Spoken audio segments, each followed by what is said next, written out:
ദൂരത്തും ചാരത്തും വീതികളിലും ഭവനങ്ങളിലും ഒക്കെ നിന്ന് ഞങ്ങളെ ശ്രവിക്കുന്ന നല്ലവരും പ്രബുദ്ധരും ഈശ്വര വ്യക്തരുമൊക്കെയായ എല്ലാ ദേശനിവാസികൾക്കും വീണ്ടും വരുന്ന ക്രിസ്തേശുവിന്റെ ധന്യനാമത്തിൽ ഞങ്ങളുടെ സ്നേഹവന്ദനങ്ങളെ അറിയിക്കുന്നു.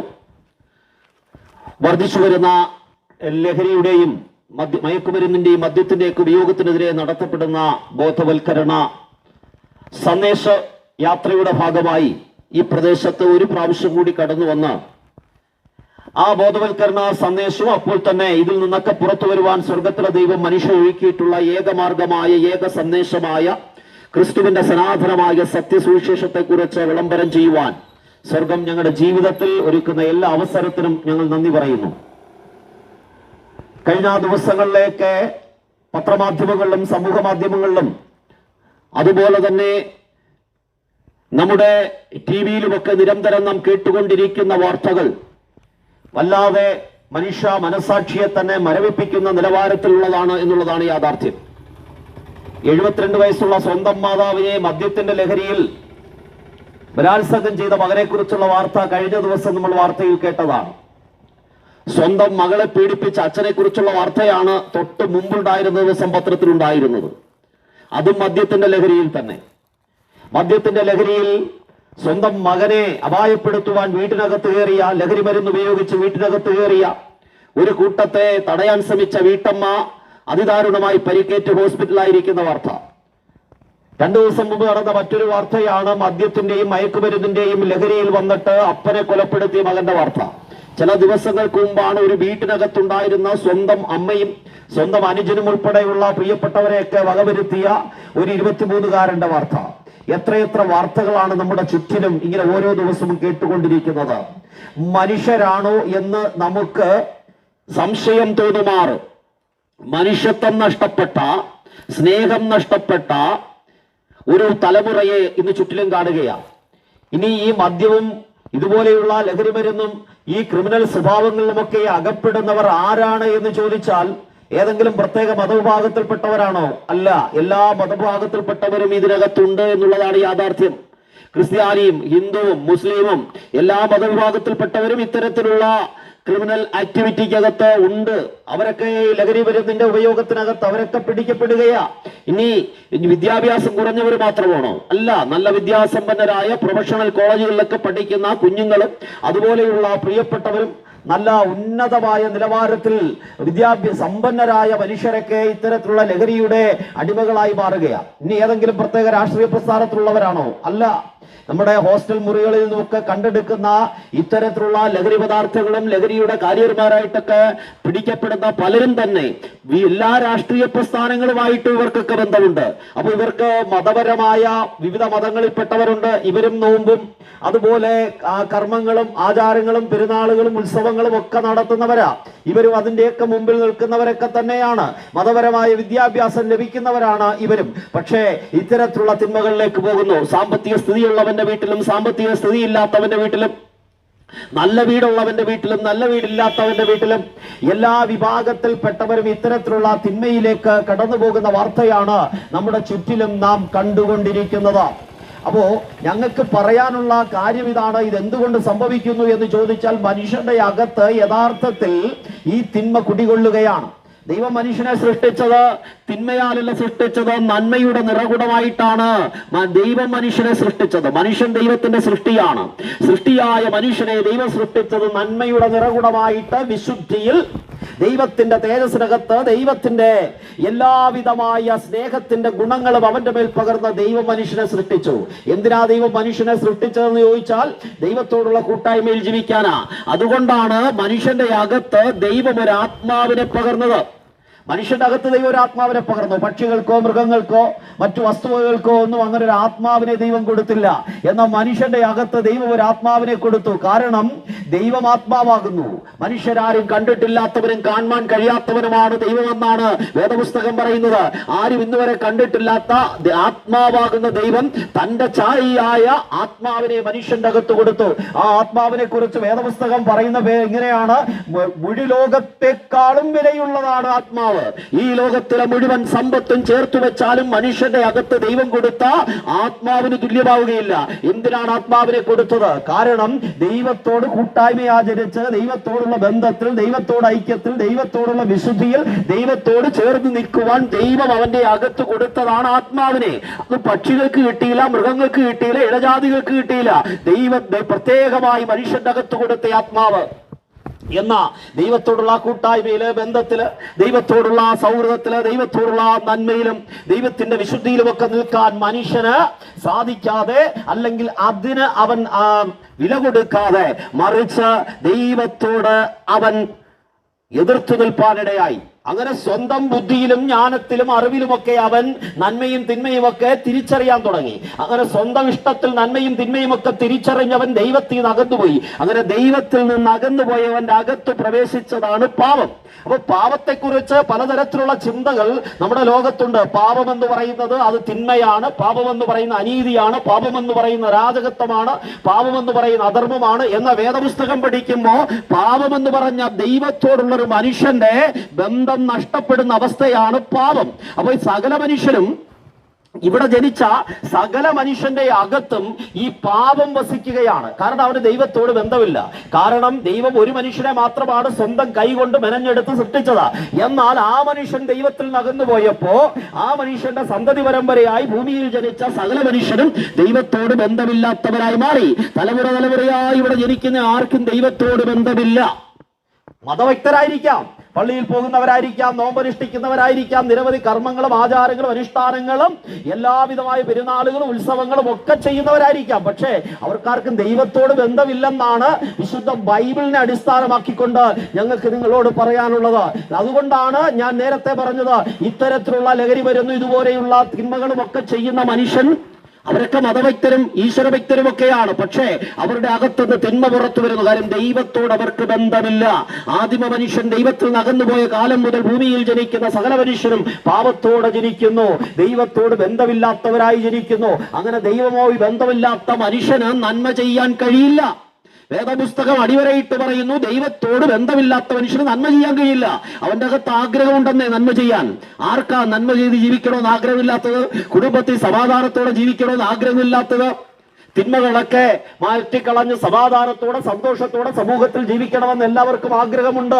മദ്യപിക്കരുതെന്ന് ആഗ്രഹമുണ്ട്, ലഹരി ഉപയോഗിക്കരുതെന്ന് ആഗ്രഹമുണ്ട്, പുകവലിക്കരുതെന്ന് ആഗ്രഹമുണ്ട്.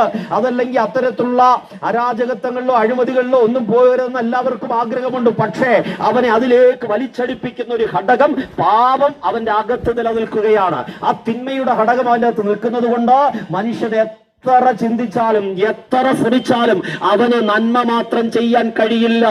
തിന്മ അവനെ കീഴ്പ്പെടുത്തുകയാണ്. അതുകൊണ്ടാണ് വേദപുസ്തകം പറയുന്നത്, അവൻ ഇച്ഛിക്കുന്ന നന്മ ആണെങ്കിലും അത് തിന്മയത്രേ ഞാൻ പ്രവർത്തിക്കുന്നത് എന്ന വേദപുസ്തകം എഴുതി വെച്ചിരിക്കുന്നത്. പ്രിയമുള്ളവരെ, ഒരുപക്ഷെ നിങ്ങൾ പറയാം, ഞങ്ങൾ ആരും തിന്മ പ്രവർത്തിക്കുന്നവരല്ല, ഞങ്ങൾ ലഹരി ഉപയോഗിക്കുന്നവരല്ല, അതല്ലെങ്കിൽ ഞങ്ങൾ ഏതെങ്കിലും തരത്തിലുള്ള ക്രിമിനൽ സ്വഭാവങ്ങൾ ചെയ്യുന്നവരല്ല. പക്ഷെ ചെയ്യുന്നില്ലായിരിക്കാം. പക്ഷേ ഇവിടെ എന്നെ കേൾക്കുന്ന ആർക്കും, ഒരു വ്യക്തിക്ക് പോലും പറയാൻ കഴിയത്തില്ല, ഒരു ദിവസം പോലും എന്റെ ജീവിതത്തിൽ തിന്മയെക്കുറിച്ചൊരു ചിന്ത പോലും ഉണ്ടായിട്ടില്ല എന്ന്.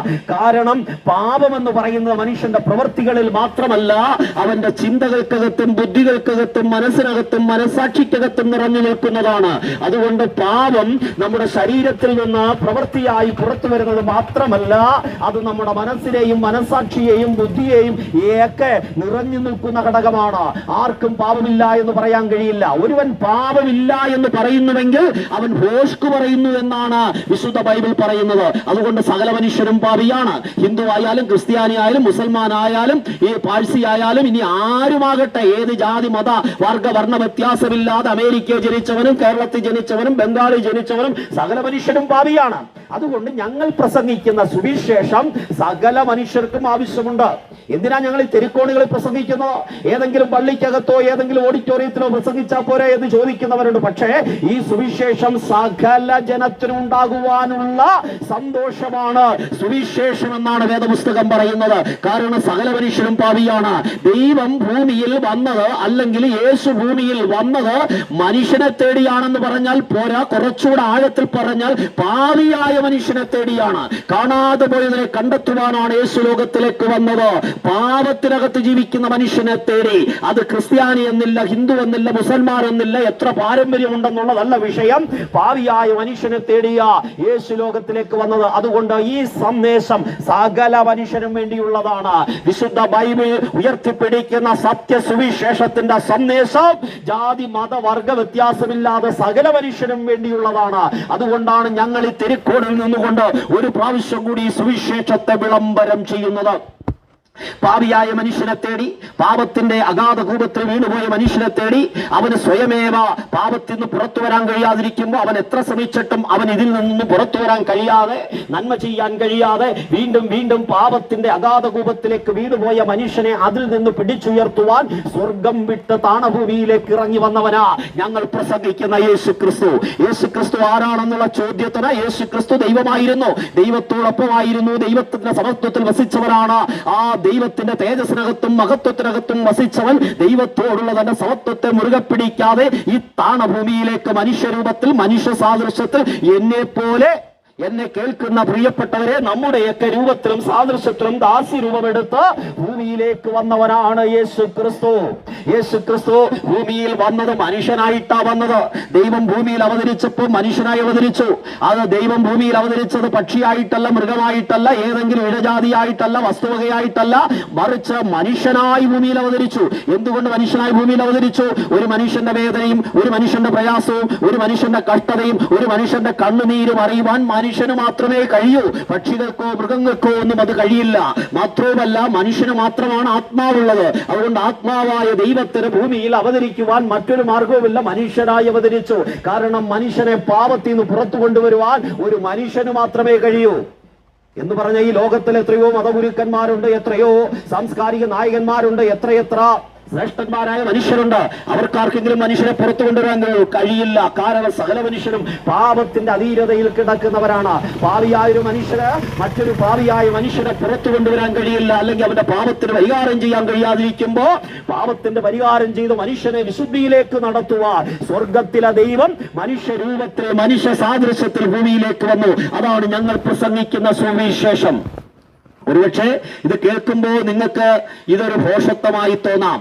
എന്നാൽ വിശ്വസിക്കുന്നവർക്ക് ഇതൊരു ദൈവശക്തിയാണ്. വിശ്വസിക്കുന്നവർക്ക് ഇതൊരു വിടുതലാണ്. വിശ്വസിക്കുന്നവർക്ക് ഇതൊരു പാപമോചനമാണ്. വിശ്വസിക്കുന്നവർക്ക് ഇതൊരു വീണ്ടെടുപ്പാണ്. വിശ്വസിക്കുന്നവർക്ക് ഇതൊരു നിത്യജീവനാണ്. ഞാൻ വേഗത്തിൽ മുന്നോട്ട് പോവുകയാ. പ്രിയമുള്ളവരെ, ഇന്ന് പകൽ ഞങ്ങൾ നിങ്ങളോട് വിളിച്ചു പറയട്ടെ, യേശു ഭൂമിയിൽ വന്നു. എന്നിട്ട് മനുഷ്യന്റെ പാപം, മനുഷ്യന്റെ ജീവിതത്തിൽ കുടികൊണ്ട സകല അധർമ്മവും, അനീതിയും, പാപവും, തിന്മയും യേശു സ്വന്തം ശരീരത്തിൽ വഹിച്ചു. യേശു ദൈവമായിരുന്നു, അപ്പോൾ തന്നെ യേശു പൂർണ്ണ മനുഷ്യനാണ്. ഈ യേശുവിനെ സംബന്ധിച്ചിടത്തോളം യേശുവിന്റെ മേൽ സകല പാപവും മാനവകുലത്തിന്റെ, അതെ എന്നെ കേൾക്കുന്ന പ്രിയപ്പെട്ടവരുടെ പാപം യേശുവിന്റെ മേൽ ചുമത്തപ്പെട്ടു. യേശുവിന്റെ മേൽ സകല പാപവും ചുമത്തപ്പെട്ടു. അവൻ പരമപരിശുദ്ധനായിരുന്നു. പാപത്തെക്കുറിച്ച് ആർക്കും ബോധ്യം പോലും വരുത്താൻ കഴിയാത്തവൻ. എന്നാൽ യേശുവിന്റെ മേൽ നമ്മുടെ മുഴുവൻ പാപവും ചുമത്തപ്പെട്ടു. എന്റെയും എന്നെ കേൾക്കുന്ന പ്രിയപ്പെട്ടവരെ, ഇന്നയോളം ലോകത്ത് ജനിച്ചിട്ടുള്ള സകല മനുഷ്യന്റെയും, ഇനി ഭൂമി ജനിക്കേണ്ടുന്ന സകല മനുഷ്യന്റെയും പാപം യേശുവിന്റെ മേൽ ചുമത്തപ്പെട്ടു. അങ്ങനെ യേശു ക്രിസ്തു സകല മനുഷ്യന്റെയും പാപം സ്വന്തം ശരീരത്തിൽ വഹിച്ചുകൊണ്ട് കാൽവരിയുടെ മാമലയിൽ മൂന്നാണികളിൽ മേൽ തൂങ്ങി മനുഷ്യനത് തോന്നാത്തവണ്ണം വിരൂപനാക്കപ്പെട്ടവനായി ഒരു മാംസപിണ്ഡത്തെ പോലെ തൂങ്ങിക്കിടന്നു കൊണ്ട് ശരീരമാകെ റോമൻ പട്ടാളക്കാരുടെ ചാട്ടവാറടിയേറ്റ് തകർക്കപ്പെട്ടവനായി, ഉഴവുചാൽ പോലെ തന്റെ ശരീരം കീറപ്പെട്ടവനായി, നഗ്നനാക്കപ്പെട്ടവനായി, തുപ്പലേറ്റവനായി, നിന്ദിക്കപ്പെട്ടവനായി, തലയിൽ മുൾമുടി ധരിച്ചവനായി യേശു ക്രിസ്തു മാനവകുലത്തിന്റെ പാപത്തിന്റെ പരിഹാരത്തിന്, അതേ ഞാൻ അനുഭവിക്കേണ്ടുന്ന പാപത്തിന്റെ ശിക്ഷ, എന്നെ കേൾക്കുന്ന പ്രിയപ്പെട്ടവർ അനുഭവിക്കേണ്ടുന്ന പാപത്തിന്റെ ശിക്ഷ മുഴുവൻ യേശു സ്വന്തം ശരീരത്തിൽ വഹിച്ചുകൊണ്ട് നമുക്ക് വേണ്ടി യേശു യാഗമായി മാറി. യേശു ക്രിസ്തുവിന്റെ യാഗത്തിലൂടെ, യേശു ക്രിസ്തുവിന്റെ പാപപരിഹാര യാഗത്തിലൂടെ, ലോകസ്ഥാപനത്തിനു മുമ്പേ ദൈവത്താൽ തീരുമാനിക്കപ്പെട്ടിരുന്ന അറുക്കപ്പെട്ട കുഞ്ഞാടായ യേശു ക്രിസ്തുവിന്റെ പാപപരിഹാര യാഗത്തിലൂടെ എന്നേക്കുമായി പാപത്തിന് പരിഹാരം വന്നു. അതുകൊണ്ട് ഇന്ന് പകൽ ഞങ്ങളെ കേൾക്കുന്ന പ്രിയപ്പെട്ടവരെ, പാപമോചനത്തിന് ഒരേ ഒരു മാർഗം, അവന്റെ പുത്രനായ യേശുവിന്റെ രക്തം സകല പാപവും പോക്കി ശുദ്ധീകരിക്കുന്നു. എത്ര വലിയ ക്രിമിനൽ സ്വഭാവമാകട്ടെ, കടും ചുമപ്പേറി എത്ര പാവവുമാകട്ടെ അത് വെൺമഞ്ഞു പോലെ വെളുപ്പിക്കാൻ കഴിയുന്ന ഒരേ ഒരു മാർഗം അത് യേശുവിന്റെ രക്തമാണ്. യേശുവിന്റെ രക്തത്തിൽ ആശ്രയിച്ച് യേശുവിന്റെ അടുക്കിലേക്ക് വരുന്നവർക്ക് സൗജന്യമായി പാപമോചനമുണ്ട്. തീർത്ഥാടനങ്ങളോ ജപമോ തപമോ ഒന്നും വേണ്ടെന്നേ, സൗജന്യമായി പാപമോചനം തരാൻ കഴിയുന്നത് യേശുവിന് മാത്രമാകയാൽ, ഒരേ ഒരു മാർഗമാകയാൽ ആ മാർഗത്തെ നിങ്ങളുടെ മുമ്പിൽ ഞങ്ങൾ ഉയർത്തിക്കാട്ടുകയാണ്. യേശു ക്രിസ്തുവിൽ വിശ്വസിക്കുന്നവർക്ക് പാപമോചനമുണ്ട്. ക്രിസ്തുവിൽ വിശ്വസിക്കുന്നവർക്ക് പുത്രത്വമുണ്ട്. അവനെ കൈക്കൊണ്ട് അവന്റെ നാമത്തിൽ വിശ്വസിക്കുന്ന ഏവർക്കും ദൈവമക്കളാകുവാൻ അവൻ അധികാരം കൊടുത്തു എന്ന വേദപുസ്തകം പറയുന്നത്. ക്രിസ്തുവിൽ വിശ്വസിക്കുന്നവർക്ക് ദൈവത്തിന്റെ മകനായി മാറാൻ കഴിയും. ദൈവത്തിന്റെ മകനായി മാറുക എന്ന് പറഞ്ഞാൽ ആ വിശുദ്ധിയിൽ, ദൈവത്തോടുള്ള കൂട്ടായ്മയിൽ, ആ കുടുംബത്തിനകത്തവന് വസിക്കാൻ കഴിയും. അവർ പാപത്തെ ജയിക്കാൻ കഴിയും. പാപത്തിന്റെ സ്വാധീനത്തിൽ നിന്നും പാപത്തിന്റെ സ്വഭാവത്തിൽ നിന്നും പുറത്തു വന്ന് പാപത്തെ ജയിച്ച് ജീവിക്കാൻ നിങ്ങൾക്ക് കഴിയും. നിങ്ങൾ എന്ത് ചെയ്യണമെന്ന് ക്രിസ്തുവിൽ വിശ്വസിക്കണം. അവനെ കൈക്കൊണ്ട് അവന്റെ നാമത്തിൽ വിശ്വസിച്ചാൽ നിങ്ങൾക്കും സൗജന്യമായി പാപമോചനവും പാപത്തിന്റെ അടിമത്തത്തിൽ നിന്നുള്ള വീണ്ടെടുപ്പും അതുപോലെ പുത്രത്വവും ലഭിക്കുകയാണ്. ക്രിസ്തുവിൽ വിശ്വസിക്കുന്നവർക്ക് നിത്യജീവനുണ്ട്. നിത്യജീവൻ എന്ന് പറഞ്ഞ യേശു ക്രിസ്തു സത്യദൈവവും നിത്യജീവനുമാണ്. എന്താണ് നിത്യജീവൻ? നിത്യനായ ദൈവത്തോടൊപ്പം വസിക്കാൻ ഒരു മനുഷ്യന് ദൈവം കൊടുത്തിരിക്കുന്ന അനുഭവമാണ് നിത്യജീവൻ. എന്നാൽ പാപം ചെയ്ത് മനുഷ്യൻ ദൈവത്തോടുള്ള കൂട്ടായ്മ നഷ്ടപ്പെടുത്തി എന്നാൽ അതിലേക്ക് മടക്കിക്കൊണ്ടുവന്ന് നിത്യനായ ദൈവത്തോടുള്ള കൂട്ടായ്മയിൽ ജീവിക്കുവാൻ അവന്റെ അകത്തേക്ക് നിത്യജീവൻ പകരുകയാണ്. എന്റെ പാപം, എന്നെ കേൾക്കുന്ന മാനവകുലത്തിന്റെ മുഴുവൻ പാവവും യേശു സ്വന്തം ശരീരത്തിൽ വഹിച്ചുകൊണ്ട് യേശുവിന്റെ അകത്തുണ്ടായിരുന്ന സ്വന്തം ജീവൻ നമ്മുടെ അകത്തേക്ക് പകർന്നു. അങ്ങനെ നിത്യജീവൻ പകർന്നു. ക്രിസ്തുവിൽ വിശ്വസിക്കുന്നവർക്ക് നിത്യജീവനുണ്ട്. ഇത് സൗജന്യമാണെന്നേ. ഒറ്റമാർഗം. ഞങ്ങൾ പ്രസംഗിക്കുന്നത് കർമ്മമാർഗമല്ല, ഞങ്ങൾ പ്രസംഗിക്കുന്നത് വിശ്വാസത്തിന്റെ മാർഗമാണ്. വിശ്വസിക്കുന്ന സകലർക്കും സൗജന്യമായി യേശു ക്രിസ്തുവിലൂടെ പാപമോചനവും വീണ്ടെടുപ്പും പുത്രത്വവും നിത്യജീവനും ലഭിക്കുന്നുവെന്ന് ഇന്ന് പകൽ ദേശനിവാസികളോട് ഞങ്ങൾ വിളിച്ചു പറയുകയാ. അതുകൊണ്ട് വിശ്വസിക്കുക, ക്രിസ്തുവിന്റെ ദൈവപുത്രത്തെ വിശ്വസിക്കുക, ക്രിസ്തുവിന്റെ പാപപരിഹാരയാഗത്തെ വിശ്വസിക്കുക, ക്രിസ്തുവിന്റെ അടുക്കലേക്ക് നിങ്ങൾ അടുത്തു വരിക, ക്രിസ്തുവിന്റെ കർത്തൃത്വത്തിന്റെ കീഴിലേക്ക് വരിക. നിങ്ങൾക്കും ഹല്ലേലൂയ ഞങ്ങൾ അനുഭവിക്കുന്ന മഹാസമാധാനം, മഹാസന്തോഷം നിങ്ങൾക്കും അനുഭവിക്കാൻ കഴിയും. പാപത്തെ ജയിച്ച് നിങ്ങൾക്ക് ജീവിക്കാൻ കഴിയും. ഒരുപക്ഷെ നമ്മുടെയൊക്കെ ജീവിതം എന്ന് പറയുന്നത് 70-80 വർഷമൊക്കെ ഉള്ളന്നേ. ചില നാളുകൾ കൂടി കഴിഞ്ഞാൽ നമ്മളൊക്കെ ഭൂമിയിൽ നിന്ന് മാറ്റപ്പെടും. അന്ന് പ്രായവ്യത്യാസമില്ലാത്ത ആൾക്കാരൊക്കെ ലോകത്ത് നിന്ന് മാറ്റപ്പെട്ടുകൊണ്ടിരിക്കുക. നമ്മുടെ പിതാക്കന്മാരൊന്നും ഇന്ന് ലോകത്തില്ല. എന്നാൽ മരണം നമ്മെ പിടികൂടുന്നതിന് മുമ്പ് ഈ രക്ഷയെ അറിയണം. ഇപ്പോഴാകുന്നു സുപ്രസാദകാലം, ഇതാകുന്നു രക്ഷാ ദിവസം. ഈ ശരീരത്തിൽ ജീവിച്ചിരിക്കുമ്പോൾ യേശുവിനെ അറിഞ്ഞ് യേശുവിന്റെ കൂടെ നടക്കണം. ആ നിത്യജീവൻ അകത്ത് പ്രാപിക്കണം. മരിച്ചതിന് ശേഷം ആരും നടത്തുന്ന ഒരു കർമ്മങ്ങളോ ആചാരങ്ങളോ അനുഷ്ഠാനങ്ങളോ കൊണ്ട് ഒരു വ്യക്തിയെയും സ്വർഗത്തിലെത്തിക്കാൻ കഴിയില്ല. ഒരു മനുഷ്യനെ നിത്യതയിൽ എത്തിക്കുവാൻ ഇവിടെ ഒരു മനുഷ്യനും മരണശേഷം നടത്തുന്ന കർമ്മങ്ങൾ കൊണ്ട് കഴിയില്ല. ഒറ്റ മാർഗമേ ഉള്ളൂ, ജീവിച്ചിരിക്കുമ്പോ യേശുവിനെ അറിയുക. അതുകൊണ്ടാണ് യേശു കർത്താവ് പറഞ്ഞ വഴിയും സത്യവും ജീവനും ഞാനാകുന്നു, ഞാൻ വഴിയല്ലാതെ ആരും പിതാവിന്റെ അടുക്കലെത്തുന്നില്ല. ക്രിസ്തുവിനുള്ള വിശ്വാസത്താൽ അല്ലാതെ ആർക്കും ദൈവസന്നിധിയിൽ എത്തിച്ചേരാൻ കഴിയില്ല എന്ന് ഒരിക്കൽ കൂടി ഞങ്ങൾ നിങ്ങളോട് അറിയിക്കുകയാ. വീണ്ടും ഒരിക്കൽ കൂടി വേദപുസ്തകത്തിലെ മനോഹരമായ വാക്യം ഞങ്ങൾ വിളിച്ചു പറയട്ടെ. മറ്റൊരുത്തരിലും രക്ഷയില്ല. ആകാശത്തിന്റെ കീഴിൽ മനുഷ്യരുടെ രക്ഷയ്ക്ക് നൽകപ്പെട്ട ഒരേ ഒരു നാമം അത് യേശു ക്രിസ്തുവിന്റെ നാമം മാത്രമാണ്. ആ നാമത്തിൽ വിശ്വസിക്കുക. യേശു വരാൻ സമയമായി. ഒരിക്കൽ മരിച്ചു, അടക്കപ്പെട്ടു, ഉയർത്തെഴുന്നേറ്റ് ഇന്നും ജീവിക്കുന്ന ക്രിസ്തു വീണ്ടും വരാൻ സമയമായി. തന്നെ കാത്തിരിക്കുന്ന തന്നെ വ്രതന്മാരെ ചേർക്കുവാൻ, ഇവിടത്തെ സകല അഹങ്കാരികളെയും ദുഷ്പ്രവർത്തിക്കാരെയും ന്യായം വിധിക്കുവാനും യേശു ലോകത്തിൽ വരാൻ പോകുന്നു. ഈ വരാൻ പോകുന്ന ഈ വലിയ അനുഭവത്തിൽ നിങ്ങൾ കൈവിടപ്പെട്ടു പോകാതെ ക്രിസ്തുവിനോട് ചേർന്ന് നിത്യമായ സ്വർഗത്തിൽ പ്രവേശിക്കുവാൻ നിങ്ങൾക്കും അവസരമുണ്ട്. ജീവനും മരണവും നിങ്ങളുടെ മുമ്പിൽ വെച്ചിരിക്കുകയാണ്. ക്രിസ്തുവിൽ വിശ്വസിക്കുക, ക്രിസ്തുവിനെ കൈക്കൊള്ളുക, ക്രിസ്തുവിനോട് ചേർന്ന് നടക്കുക. ഞങ്ങൾ നിങ്ങളെയും ഞങ്ങൾ അനുഭവിക്കുന്ന ആത്മീയ സന്തോഷത്തിലേക്ക് ക്ഷണിക്കുന്നു. വീണ്ടെടുത്തെന്നെ സ്വർഗകാനാൻ നാട്ടിലാക്കുവാൻ ക്രൂശിൽ മരിച്ചീശൻ പേർക്കായി വീണ്ടെടുത്തെന്നെ സ്വർഗകാരാൻ നാട്ടിലാക്കുവാൻ. പാപം നീങ്ങി ശാപം മാറി മൃത്യുവിന്മേൽ ജയമേകി വേഗം വരാമെന്നുരച്ചിട്ടാമയം തീർത്താശ നൽകി എന്റെ സമ്പത്തെന്നു ചൊല്ലുവാൻ. വേറെയില്ലൊന്നും യേശു മാത്രം സമ്പത്താകുന്നു എന്റെ സമ്പത്തെന്നു ചൊല്ലുവാൻ. വേറെയില്ലൊന്നും യേശു മാത്രം സമ്പത്താകുന്നു.